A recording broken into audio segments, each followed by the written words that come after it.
Okay, why would you use CME4Life to do your PANCE review course at your school? What would be the value to your students? Why pick us? There are way bigger companies. There are companies with way more instructors and resources. And why wowould you use CME4Life? What do we bring that's different? Now, we started in 2010. I personally have taught over 300 PANCE review courses. Our pass rates, the best we can calculate, are 97%. It's really tricky to track all of the students, but that's the best number that I can give you with the highest integrity. Now, you should ask, John, what's your value proposition? Why are you different than the other courses? Three things. You can have deep-seated confidence in the content that we're teaching, the active engagement learning system that we use, and overall the compassion and love for our profession and your students. Let's dive into each one of those. Confidence and content. John, what do you mean by that? We use the PANCE Precision 4.0. Now, John, what is that? This is a system that I've developed over the years. Now, I have taught medicine all over the country at conferences. I love teaching medicine that's up to date, it's evidence-based, and very applicable. All of that's well and good, but the bottom line is we have to have the fine details because some of these questions on the test are very tricky. That's where the Precision 4.0 comes in. I know that as of last year, there are 1,700 questions on the Quest Bank at the Pearson Review Center, and your PANCE is made the night before by a computer algorithm. Well, I also know that when someone fails the boards, they get notified from the NCCPA, hey, you failed your boards, and here are 25 types of questions that you missed. Well, we keep collecting that data, and we put together Precision 4.0. This is about 1,400 types of questions that students have missed over the last 3 to 5 years. We have it in a workbook, flashcards, an audio file, and we have 8 100-point quizzes to enforce the learning process. The deal is when your students get dialed in on this content, every single one of them crushed their boards by 3 digits. I'm not talking the 170s and the pack rats. I'm talking the 130s and the pack rats. This is so good. It's empowering with deep-seated content that measurably leverages your PANCE scores. And now I can tell you people have used this for the pack rat and a curriculum exam. And it's not designed for that, but bottom line is a lot of the content is very similar. We have a comprehensive learning management system so your students can log on, have a number of different resources, like they can watch a video from every one of our training sessions. Maybe they need more endocrine, go watch the endocrine. We also have about 20 hours of questions with John, where I just go and do question after question and break it down for them to see how to think.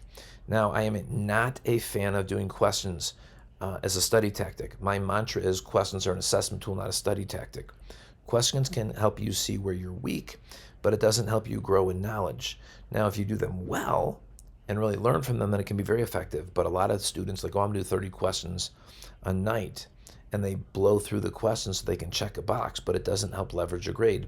As a matter of fact, it's the most common denominator of people who call me and say, I failed my boards. They said, I did all of the blank questions, and they said I had an 87% chance that I would pass. That's the highest common denominator I get of people who fail their boards. And lastly, we have a test-taking strategy where Dr. Tina Butler, was the president of the Texas Academy of PAs.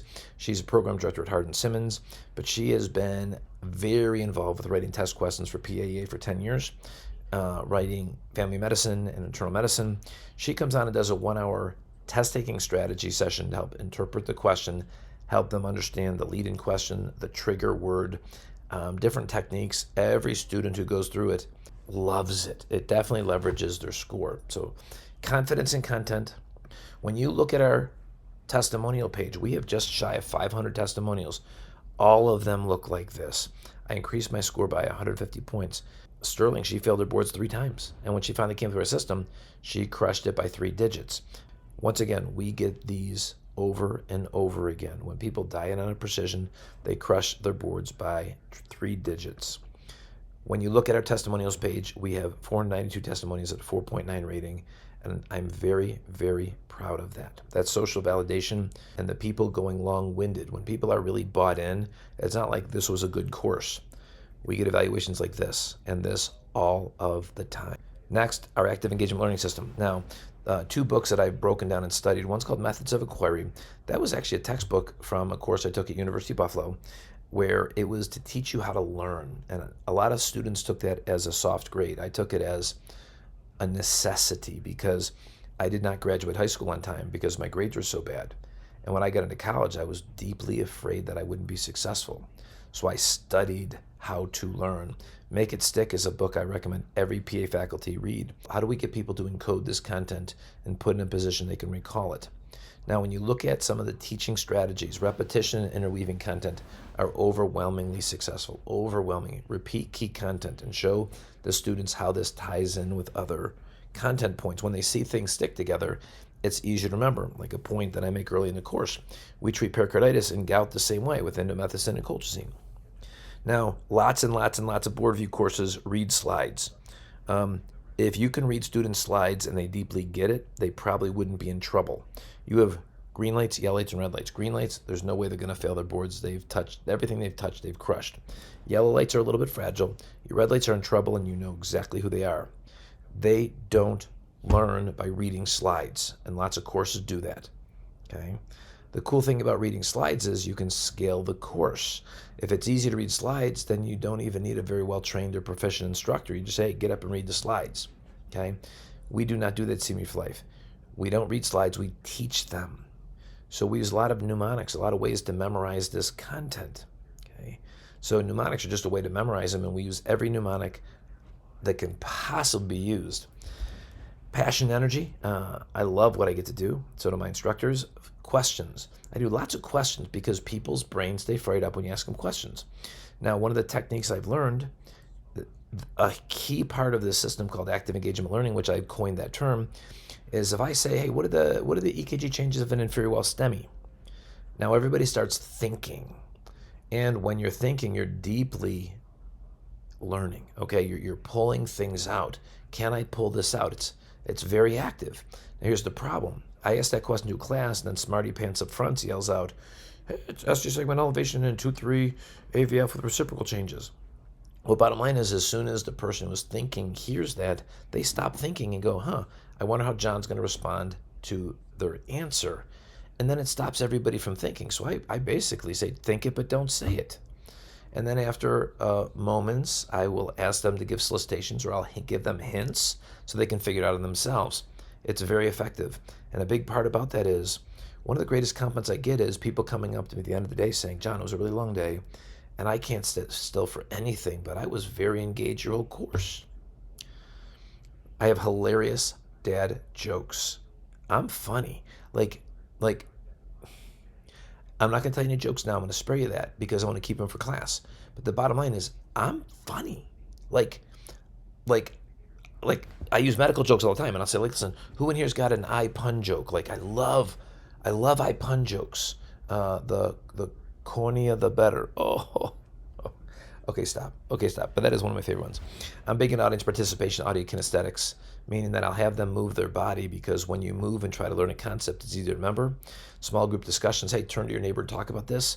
I will show them the PANCE application, the clinical application. Bottom line is, I have the Guinness Book of World Record for the longest medical lecture in history. I've lectured for 30 hours straight. We did it for charity. We had 24 people start, 23 made it the full 24 hours. I can keep people's mind deeply engaged. And here's what I know about conferences. As soon as the students are getting bored or drifting off, nothing sticks. It's an utter waste of time. So your students will not be bored. You will not be bored. And just so you know, our best programs with our highest recidivism rate, they're the programs where the instructors sit in the class. The courses that sometimes we don't connect very well with is where the instructors, I don't even know who they are. Okay, they don't come in and check. They just basically, I show up and you have an admin come in and say, here you go. The programs that we have the best relationships with are when the faculty sit in the room. They see how we teach. They see our systems. They see how effective it is. And they're the ones that they become better instructors, but they see the magic. So I would highly encourage, if you're thinking of using us, have faculty sit in the room. You sit in the room. Have your medical director sit in the room. Have them see what we're doing. And lastly, love. I absolutely love our profession. I love your students. I love what I get to do. This is not just my job. It's not a career. It's not even a calling. It's almost my ministry. I love helping students become very good clinicians. I know this. You get one PA who graduates, they're going to see between 2,000 and 3,000 patients in the next year if they work primary care. All right, if there's 10 students in class, that may be 20 or 30,000 students. All right.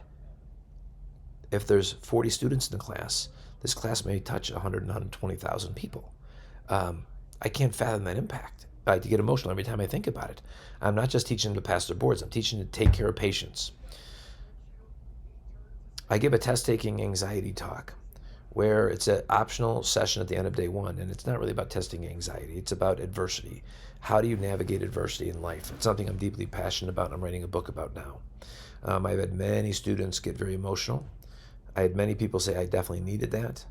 I have many people say what you taught me in this course was great, but what you taught me at the end of day one was more important than anything. And I'm a Christian, and I don't push that on anybody, but please, I do what I do by the grace of God, okay? And it comes out of my lectures. I had one conference, state conference, that I'm not a preacher, and I don't pretend to be, but I believe God gave me this gift to help people, and I love it. And I had one conference come up to me and say, "Hey, listen, I just want to talk to you about using God from the stage." And my gut reaction was, if it's a deal breaker, it's kind of a deal breaker. Like, it's not what I'm trying to do. I just got to be authentic. Just know that my faith is very strong. I talk about my ego, and when I say that, I mean my ego got me fired from my first job. It was highly pathologic. My ego and ambition, my desire to be important and significant, was very powerful, and I want to make sure your students hopefully don't take that burden into their job. So I'll share some of my own personal stories. I'll share stories about my sobriety. I'm sober from alcohol from 12 years. And a fish can't see the water. When you're in it, you can't see it. And I hope to open up some eyes, speaking from personal experience and trying to maybe be a resource for some of your students, maybe down the road. But I don't believe you can learn about schizophrenia from a textbook, and I don't believe you can really learn about addiction from a textbook. I have a personal connection with the Red Light students. Any of the Red Light students who are acknowledged and identified before the course, I'll ask you folks as faculty to have them contact me. It doesn't work if I contact them. They need to contact me and acknowledge, hey, I'm struggling a little bit, or at least I've been identified. I will work with them to make sure that they're optimized. We do have a ramp-up optional system where if you have students who are identified as being problematic or high risk for failing, we have a system that we call ramp-up sessions, where 8 sessions before we come in on test day and do 1 hour where we pimp them online. We're basically do a Zoom meeting. We pimp them on different chapters of the precision. So that's an option. Glad to talk to you about it. We have a cohort system. Now, any of your students who fail their boards after they come through our course, we will remediate them at no cost to you or to them. We have a cohort system that we put students in with other students who failed. They study together, typically dial in their precision. We've had tremendous success. When students fail their boards, they feel very, very lonely. They feel very isolated, and getting with other students who have also struggled has been very beneficial. We have a 100% pass rate guarantee. And what does that mean? We're going to work with your students until they pass. We are going to work with them until they pass. And lastly, I give every student my phone number. Here's my phone number. And I encourage them not to call me for mindless things. I won't answer the phone if they do that. Like, I'll ask them to text me. Text me, let me know what's going on, where you are, what's your name, what school you're from, what's going on. I call back 100% of the students. 100%. Thank you for considering CME4Life. You can have confidence in our content. I sure do, and so do our past students. Our active engagement learning system keeps people very engaged. And you can't learn when you're sleeping. You can't learn when your mind's not connected. You know that. And I love our profession. I love your students. It's my calling. It's my ministry. It's my passion. And I'm very thankful for the ability to help people, the ability to help them see medicine, hopefully their lives different. So hopefully this is way more than just a board review course. Just know that, yes, I've been in education for a long time, but I've been a battle-tested, field-hardened clinician working critical access, emergency medicine, hospice medicine, ICU. I've run hundreds of codes, thrombolytics for STEMIs and central lines and LPs and rapid sequence intubation. And I'm saying that to you because just know that I'm academically inclined, and that's what I do now. But I have been there. I still work clinically a couple days a month at a level 2 trauma center. I love medicine. I love it.